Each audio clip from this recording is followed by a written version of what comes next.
Where do you land with all this hateful rhetoric? They're whistle calls to people who are unwilling and unable to think for themselves. And that's all it is. It's propaganda. It's been used before in Nazi Germany. It's out of the same playbook. Okay? And we cannot accept that as Americans. It's not the basis of the foundation of what we have built this country on. Okay? And that's what people use when they don't have the ability to lead, when they don't have the ability to create power out of things that are meaningful to a community at large. They default to that and they wait for a reaction. Okay? And they get a reaction from people who are thinking people of concern for other people. Okay? But you're not dealing with that. They're trying to cleanse our society of that and push power to the top. And that's been going on for quite some time. And I think when we look at the roots of that, it explains a lot. And it makes it even more meaningful as to why we must fight it. We're not taking your Social Security away, period. Okay? And we're not taking mine or my parents away either. It is our money. And we don't need somebody to tell us that that's what's going to happen. The democratic process will prevail. It prevailed everywhere. It just can be a hard road to go down when we've allowed somebody like Donald Trump into the room. In the last Social Security Administration audit, Social Security Administration was found to be paying out Social Security at a 99.7% accuracy rate. So I'm confused, maybe anybody else here can share where the disconnect is from being 99% accurate to being a failing Ponzi scheme. Yeah, well, just if I could add one more thing. You know, the systems that these institutions are built on, the platforms are very old, okay, unfortunately. The computer programs that they use are going back to COBOL, which is like the 70s or the 80s. And I'm not really a tech person, but I understand the basic. And that just gives them the fuel to issue these propagandistic statements. And I think the investment needs to be in upgrading those systems. Once the investment upgrades those systems, we'll have a good look at where the inefficiencies are. So it has nothing to do with inefficiency or not inefficiency. It has to do with creating those platforms that allow us to see that. Okay, and they're just feeding off that. And people who are not willing to think for themselves, who want to default to this kind of behavior, it just feeds right into it. So, you know, it's just a statement. It's like I can say now the roof is going to fall in, okay? And people are going to believe it if I say it with an official authoritarian, you know, verbiage. Okay, so there probably is a degree of inefficiency in these large organizations, but this is not the way you deal with it in any shape or form. Ted, do you want to add something? I just wanted to the disconnect question, the disconnect between the 99.7 and what they're saying. They're lying. It's as simple as that. They're just lying. And their lies are being spread and promulgated by their propaganda machine. Fox News, Rogan, you know, all those people. And that's where, you know, Fox has the biggest audience of any show. And he's propagating those lies. And we're letting it happen because we don't have the same kind of voice. MSNBC is not the same kind of voice. And that's what these people are walking away from. Social Security is bad. And by the way, with regard to cutting Social Security, they're very clever about it. You know, they're cutting Medicare. But on Social Security, what they're doing is as Chuck Schumer said this morning, they're strangling Social Security, like closing offices and making the phone lines inaccessible. They're strangling, not cutting it, so they don't have to bear that burden. First time in my life, a president for the first time in my life telling people on national TV that these countries are coming to him, kissing his ass because they want to do business with America so badly. When in your lifetime would you ever think to hear a president say that on national TV, that countries are coming and they're kissing his ass? The only one I could think was Richard Nixon might have said that. Yeah, right. See where that ended. Yeah. But going back to Social Security, like everybody at this table said, it's not a Ponzi scheme. It's not a free giveaway. They're not giving us anything. We work for it, and we deserve it. There were times in this country when our country borrowed our money Right. They borrowed it. We lent them our money to use the way that they needed to use it. We didn't say, no, you can't use it. It was our money. They used it. Now, when the time comes, when it's our age to receive Social Security, we should be able to receive it. Yep. Absolutely. Relatively recent retiree since May, and I gave notice in December. Why? Because I had to do a calculation of when would I be able to retire, and I was 72. I mean, it's not like I left at 62 or 65. Social Security was a main portion of my calculation, as well as with a financial advisor, of when I could retire, and something that I needed as, as income and as a retiree. And let's face it, Republicans have been after Social Security for years. And what's going on now, Frances Perkins, who was the labor secretary under Roosevelt, would be turning over in her grave as to what they're doing to it. It was her idea to get it started during the Depression to help elderly people so they're not poor. And yes, it's grown since then, but let's face it, even the COLA amounts we get don't really accurately reflect inflation. They're lower than inflation. I heard this year they're even estimating 2.2%, but you know that the cost has gone up more than that. But this is something that we have paid into. They look at your top 35 years of earnings and how much you paid in at that time in determining the amount of your Social Security. So we've been paying into it for a long time and expecting to depend on it. And frankly, the best way to save Social Security is to get rid of the cap. There's a cap there that if you earn, let's say it's about $160,000, then you're no longer paying for the rest of the year. I don't know the exact amount. It does go up each year, but the cap needs to be eliminated. That would be the cure, so that there would be enough in there for our kids, for instance. And that's very important to save the system. And instead, what's happening is, and I've read about this, what they are doing by taking away the manpower is to get Americans angry at Social Security. I can't get through on the phone. I have to wait 5 hours in line in order to register. I have one little question, they won't answer on the phone. And if they get enough aggravation from American people, they want to go, then we'd be more receptive to privatizing it.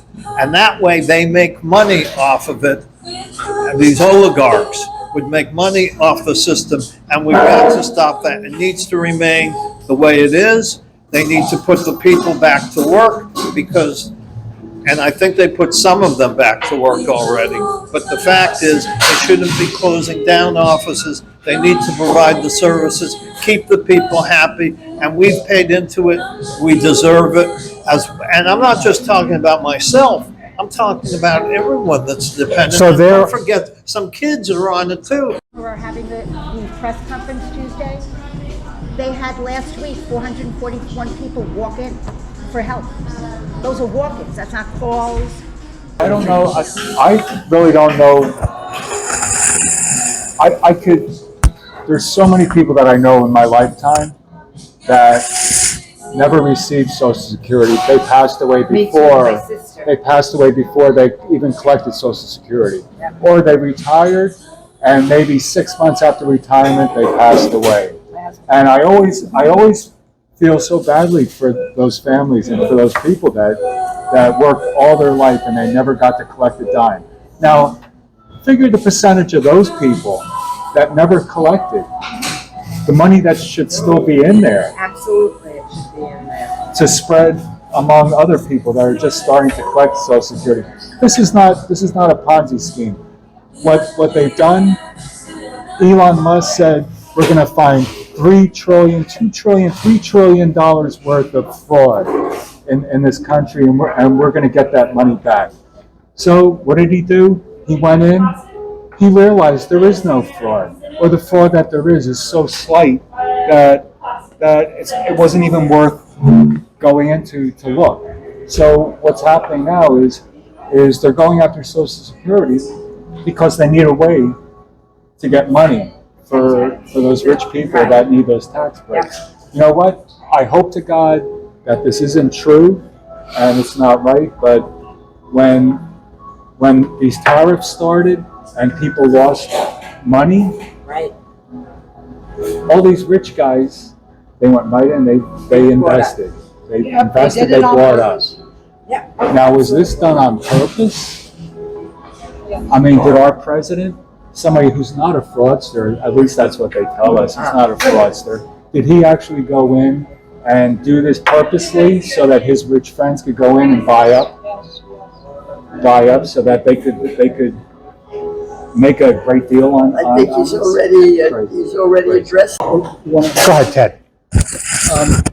I just wanted to, everybody at this table is old enough to remember something that Newt Gingrich did in the mid-90s. It was called the Contract with America. It wasn't a contract with America, it was a contract with the right. What's the, For all intents and purposes, Social Security is the contract with America. They told us, you pay in, you'll get money at the end. But the House has been on fire ever since Republicans have decided they don't want to do this anymore. And there are always three things, or there are only two things that ever come up to save Social Security, and they all are not beneficial to the Social Security people. Number one, raise the age, right? Number two, lower the benefits. Okay? They never talk about the cap. The cap is ridiculous. The current cap is $176,000 and change. All right. Nobody who's making over if you make $180,000, they stop taking out money, the FICA money from your account, except for the Medicare, the hospitalization. So they don't talk about that, and you know why they don't talk about it? Because what they want, if we're going to raise the cap, they also want to raise the benefit, because there's a cap on the benefit. So it's not fair to the rich people if they're still paying Social Security, if they're not going to get more money on the tail end, as if they need it. It is all done to assuage their base and their supporters, and it is unfortunate. I think that as it's on its way to, unless we can make some changes, who loses on that? Everybody at this table. our entire society, because the modern American life since Roosevelt, and I guess, somebody who's more experienced in socio-political context than me, but I like to think Roosevelt started our modern society, is when we realized the benefit of assuring that we have a minimum platform of sustainability for every American citizen. And the reason for that is not that it's a giveaway, it's a protection for every single person in this country. Okay? Rita, please. Well, the immediate effect is on people at this table. But what about my children who will be retiring? That is a safety net for our country. And I just want to make one other statement. When I've said to my friends that what's happening in this country is Nazi Germany 1933, and that is exactly what happened. Tell the lie, keep telling the lie, and people will believe you. Correct. Look, I have a question for you, Phil. Sure. The question is, we sit around and we know how horrible this is and the effect it's having. So the question is, what do we do as a group, as a nation, as people? What are we going to do to stop all this? Well, I think there are a couple of things. First, our Congresswoman, Lois Franco, is having a press conference on Tuesday at the Social Security office in West Palm Beach, at which point she's going to address her agenda, I believe, and correct me if I'm putting words in her mouth, about her position and what we can start to do. I can tell you from my perspective as an activist and an organizer, we have to make our voices heard. We have to stand out there. I want to be in front of the Social Security office and thank the people who are there, Right. because they are doing Before they get fired. an extraordinary, they are doing an extraordinary job of 4 and 5 people.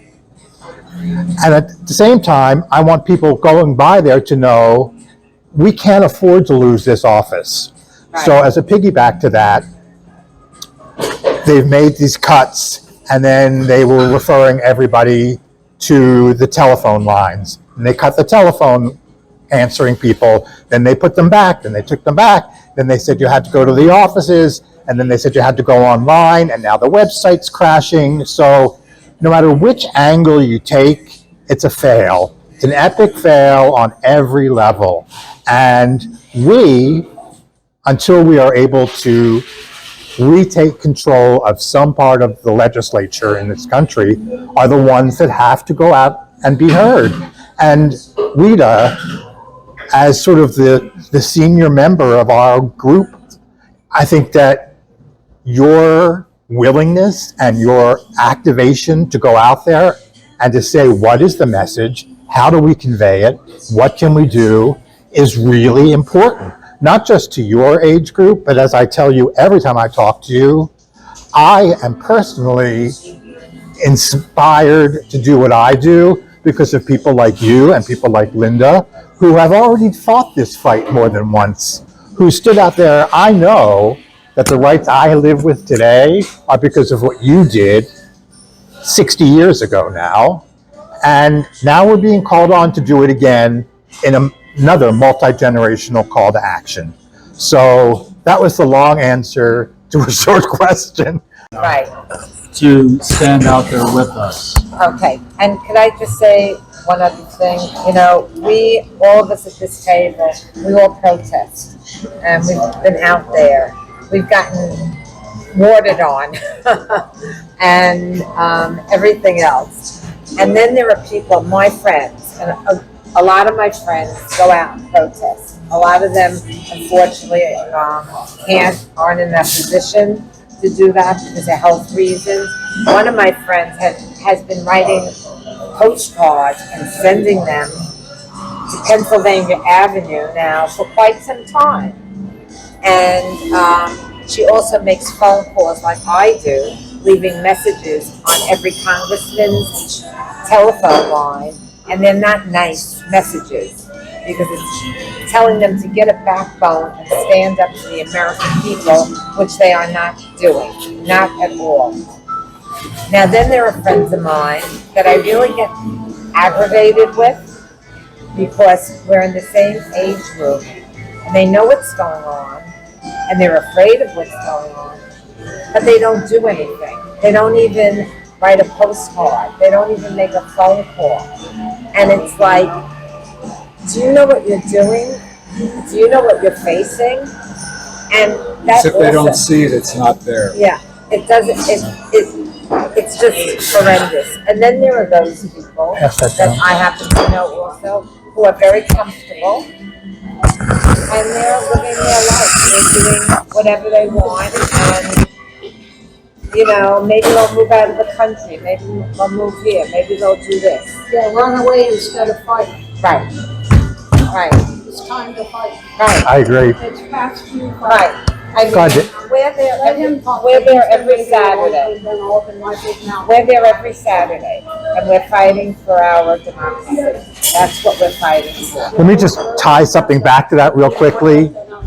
Our protest, our peaceful protest, I might add, has nothing to do with people who work at Tesla, people who drive a Tesla, people who have stock in Tesla. Our issue is with Elon Musk. He was not an elected official. He is making illegal cuts to our entire government, despite being told by the government and by the judicial system to stop. He's not stopping. We're out there protesting that. And I have to tell you that it is offensive. It should be offensive to everybody who comes by what these people put up with every Saturday at the Tesla dealers, with being spit on and being called horrible names and being made to receive Nazi salutes from the counter protesters that are there. That's not what we're about. And this is not a Democratic agenda. This is not a Republican agenda. We welcome everybody to protest. It's not an issue. I always say this. It's not an issue of left or right. It's an issue of right or wrong. Most people that drive a Tesla, believe it or not, are Democrats because they're the ones that care about the environment, Right. and they drive electric cars. Right. So it's not about a Tesla or a Tesla dealer. So. To what you've talked about, I attend indivisible meetings for a local group northwest of Chicago, daily chats during the week. And there are like over 100 people on that. And we talk about all these issues, which include Social Security and the importance of saving it. And I participate in the chats and give my opinions as well. And this is a group of like-minded people. We don't agree on everything, every point, but we're all, pretty much on the same page. That's very helpful. But also I attend the weekly Ezra and Leah indivisible meetings, which all these are on Zoom. In addition, I'm very big with social media postings. And it's not just my website, but I go on to other sites which are progressive in nature, and they have all sorts of issues, including on Social Security, and I do a lot of commenting. And I see that people, I've had some that I got a couple of them with 1,000 responses. I mean, that's unusual. Usually it's in the 50 range, sometimes over 100, 200. But the bottom line is it's people across the country. And why is that important? Because they're not all on the same page as you, and they need to be educated and learn what the issues are. And that's all very important to do, and get the word out and be educated. And I've heard people even say that who are experts in the field, unlike me. Very true. I think it's important that all of us Yes. use whatever social media we have to amplify the message that is being sent out to everyone. Because you're right, I email all of you a couple of times a week. I know that I'm preaching to the choir when I email you and tell you about the horrible things that are happening. But for us to be able to send that message further to people that may not get it all the way is so important. We have a library of content that we're building that really is touching on all elements that are so important to us as a democracy. And that's a really great point. Thank you for Voices, and we have a right to make them as loud, if not louder, than Donald Trump and his cronies. Okay. Well said. The standard. Scary state of They did a affairs. burnout. They did a smoky burnout, the black Yeah. Yeah. we had to breathe in, threw hot coffee, spit it on us. Luckily, the 2 times I did see the people that deserved to get a ticket and get in trouble, Right. the police, I have to stand up for them. They did do the right thing, and they separated the 2 different groups from each other. So they did an awesome job, and I did call the police.